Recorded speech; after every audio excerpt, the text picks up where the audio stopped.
How to make a parametric modular kitchen casework in Revit. Part 25, Wall Unit Glass Door. Let's start. Duplicate wall unit 1 door from our previous tutorial. Copy, paste, and rename the file Wall Unit 1 Door Glass. Okay, open the file. Then open also the door panel glass from our previous tutorial. Okay, load into the project, select wall unit 1 door glass. Okay, cancel, select the door panel, go to properties and select door panel glass. Okay, remove constraint, then go to front elevation, select the door panel, edit type. Let's map first the materials, select the door finish. For the frame finish, let's create new parameter. Let's type frame finish. Okay, full handle finish, select the full handle finish. Okay, next go back to 3D view, then go to family types. Let's change the door finish to glass. Okay, go to search, type glass and select the glass cast clear door. Okay,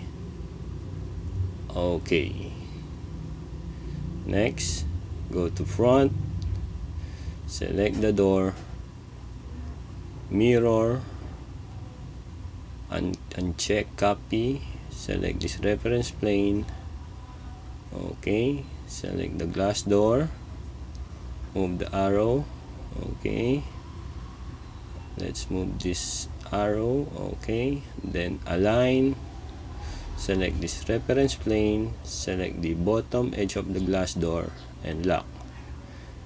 Okay, select this reference plane, select the top edge of the glass door and lock. Okay, and go to 3D view, go to family types. Let's test the width, change it to 800. Okay, let's go to front, select align, select the center reference plane, select the center of the glass door and lock. Back to 3D view, let's test the parameter, change the width to 600, depth change it to 500 millimeter. Okay, back to 350, apply. Okay, zoom to fit, save the family, then load into the project. Okay, pick, select the unit. Okay, let's uncheck the double shelves, so we have one shelves. Select the unit, space bar to rotate, then go to level 1. Okay, let's align the wall unit, select align, go to modify, select the center of the base unit, select the center of the wall unit, lock. Okay, select this edge, select the back surface of the wall unit and lock. Okay, select the wall unit, mirror, select the center of the cooktop. Okay, mirror. Okay, select this line. Okay, mirror, select this line. Okay, back to 3D. Done. Thank you.